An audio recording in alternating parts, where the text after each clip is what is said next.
రక్షకుని జన్మస్థలమా యూదయ బెత్లెహేమా, రక్షకుని జన్మస్థలమా యూదయ బెత్లెహేమా. ఆరాధనలకు ఆరంభమా, హృదయార్పణలకు నివాసమా, ఆరాధనలకు ఆరంభమా, హృదయార్పణలకు నివాసమా.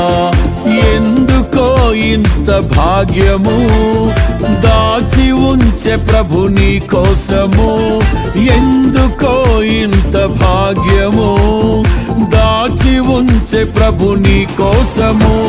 స్తుతియు మహిమ ప్రభావము ఎల్లవేళల ప్రభుకే చెందును, స్తుతియు మహిమ ప్రభావము ఎల్లవేళల ప్రభుకే చెందును.